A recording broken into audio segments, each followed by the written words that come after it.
Виржиния Стоянова е родена в София. Завършва училище за сценични кадри в Пловдив. Участва като оператор в документалния филм "Онемялата камбана" и игралната новела "Разминаване". Автор е на анимационните филми "Приказка" и "Метаморфози", а с последния печели награди в Австрия, Испания, Полша и Япония. Сега тя се занимава с живопис, а картините са и много различни, но винаги носещи духа на Виржиния.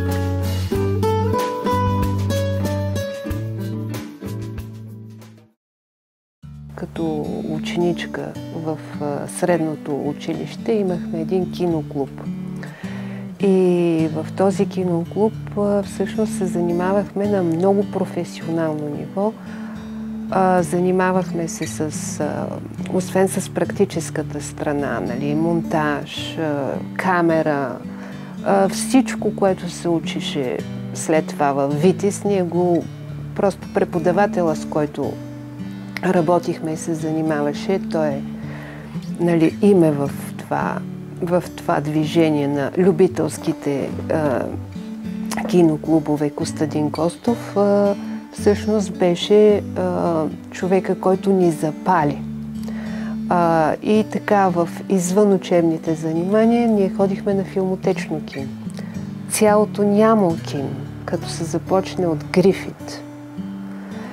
И след това Чаплин и цялата световна кинокласика, аз я бях гледала до 12-ти клас. Така, правихме филми, документални филми.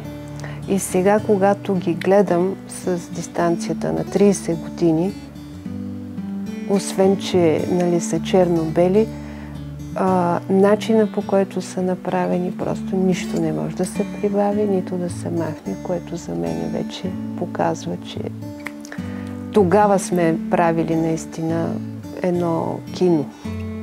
И участвахме на много кинофестивали. Ние бяхме много горди, щастливи за това, че, нали, ние сме учениците, обаче, нали, правиме кино.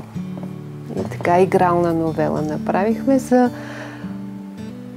първите трепти на любовта, кой кого погледнал, пък харесва, пък несподелена любов и така. Но и тези филми са направени така, като ги гледам с тази дистанция на времето, много добре. Този наш преподавател беше поканил Тодор Динов. Единственият тогава така професор, име в българската анимация. И той започна да ни учи как се прави. И ние се запалихме. И започнахме да правим анимационни филми по 1-2 минутки и участвахме на кинофестивали. И когато завършвах, вече си взех дипломата, си казах, че това е момента, в който аз мога да направя, нали, базата, с която разполагахме, анимационен филм с маслени бои върху стъкло. Всеки рисува се, снима се две квадратчета, 2 кадъра, изтрива се, пак се рисува, прибавя се и така. И беше така вълнуващо. Монтирахме с мовиола, която беше ръчна. Лентата се режеше, лепеше се и на едни пирончета всеки кадър се закачаше и се описваше, нали? Толкова първобитно беше. Тогава такива неща, просто като гледам колко ни е било запълнено с идеи, с творчески търсения времето като ученици. След като завърших, нали, направих още един... Исках да направя още един самостоятелен филм. И всъщност така се случи, че след като завърших, отидах да работя в Витис, тогава като художник на сцената. Кандидатствах анимация, не ме приеха, защото имах вече международни награди. И тогава реших, че след като те не ме искат, аз трябва просто да се насоча към нещо, което наистина ми доставя удоволствие. И започнах да работя живопис. Но в живописта, в повечето ми картини, движението е нещо характерно за моите картини. В картините ми винаги има движение. Рисувах всичко, което ми харесваше, което ми направи впечатление, много бързо, малки форматчета. Аз тогава и се учих, и много рисувах, и картини много правих. Тоест, това е един процес. Когато има идея за картина, всъщност изразните средства и начина, по който нещата се движат, е определящия.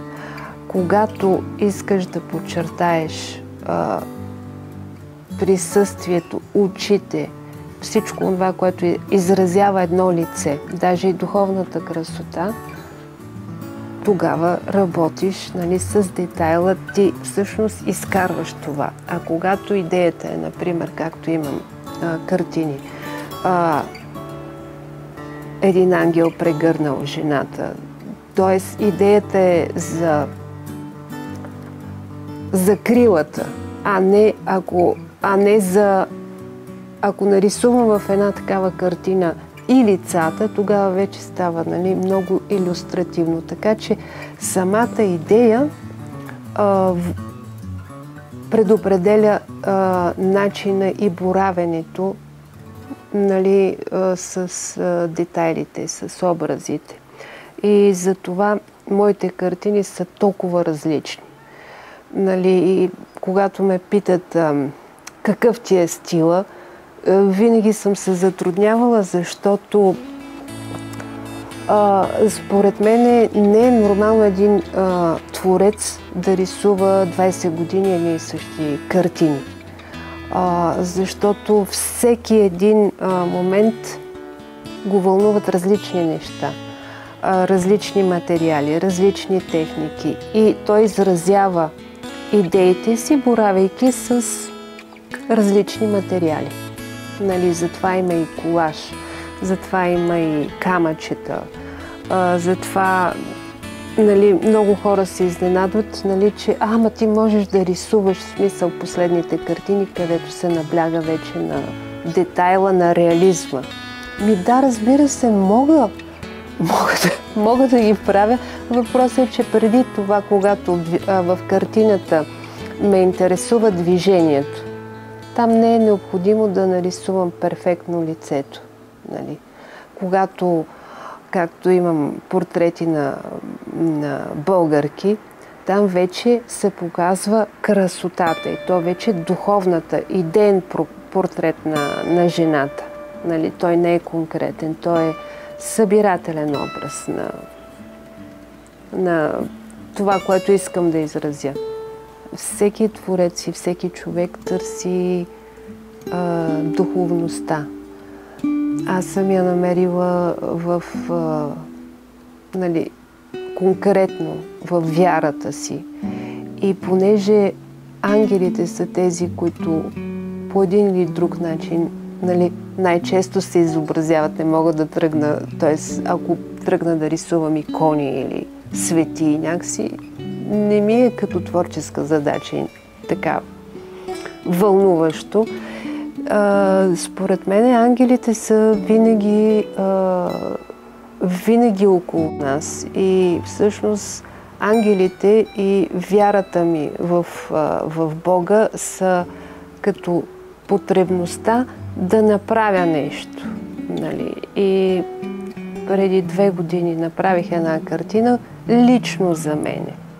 Тя не е нито за... Просто като една потребност да преживея, да си направя моята картина за това как Исус Христос преумножава хлябовете. Тоест идеята за изобилието. Хлябовете, които са на една кърпа с 2 риби, и неговата сянка, неговото присъствие и онова, което става, когато... Тоест чудото, много пъти съм го чела, чудото става в момента на раздаването. Те не падат хлябовете така от небето, а в момента на разчупването, т.е. на даването. Даването като акт, като действие, нали, независимо какво даваш. Нали, в момента, в който получиш нещо и дадеш на някой друг, то се преумножава. А ангелите като тема и особено с дантелите просто ми се връзват, много са изящни, красиви. Там вече няма лица. Там вече има идеята за божествената закрила, която ни е дадена чрез ангелите, които са около нас. Има случаи, в които аз, когато рисувам, слушам музика. Самата музика дава идеята. Например, една от любимите картини "На крилете на любовта", тя е правена по музика на Георги Андреев и вдъхновена от филмите на Кустурица и картините на Шагал. И просто в един момент, правейки скицата, така или иначе преди много години съм виждала "Летящите хора" на Шагал, нали, влюбените, целувката на Шагал.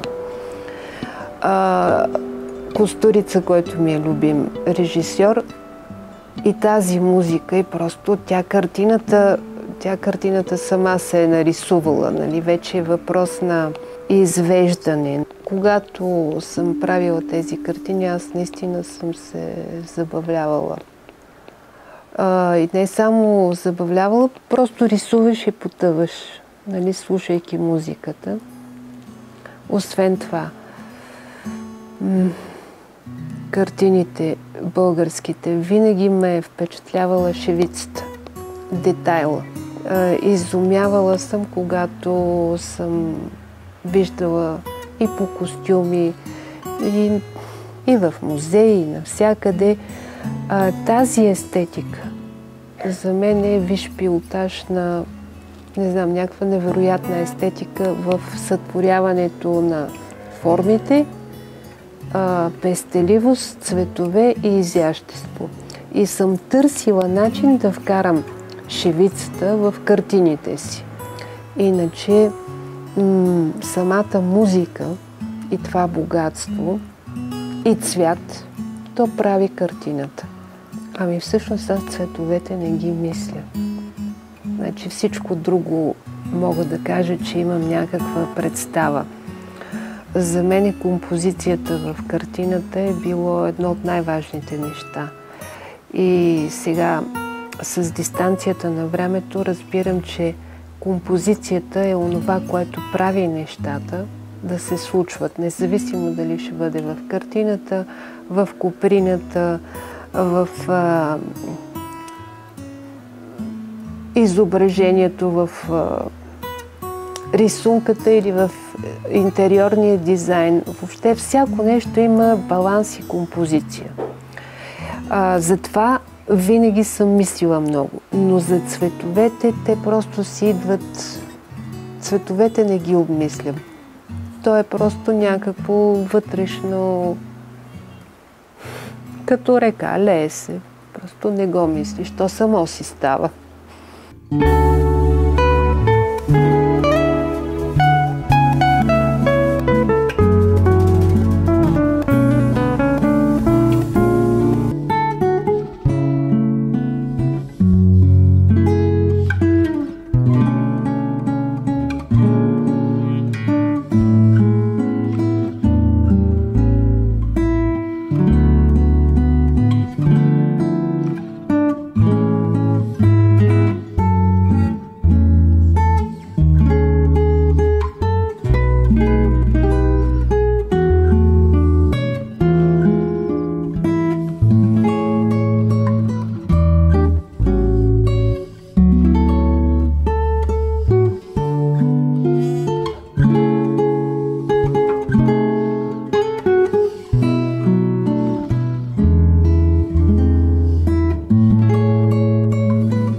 Шаловете отново композиция. Значи, рисувайки един шал, не е просто слагане на цветни петна.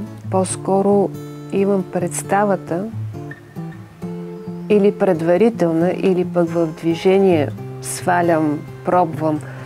Шала като шал, той има функция.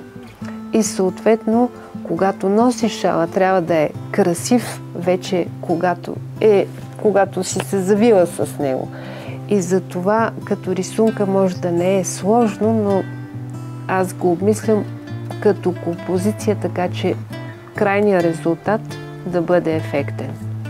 Отново композицията. Баланса, студени, топли цветове. Това са неща, които с опита човек ги натрупва.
Така се случи, че имах възможността да си намеря едно огромно количество дантели. Исках да им дам друг живот. Тоест дантелата като покривчица, като част от дреха. Това е това, с което сме свикнали. Но когато са парцалчета, винаги ме е впечатлявало и вълнувало, ама наистина, как е направено. Толкова е красиво, толкова е изящо. Но аз не мога нито да си го, да се облека в дантели, нито пък имам потребността вкъщи всичко да ми е в дантели.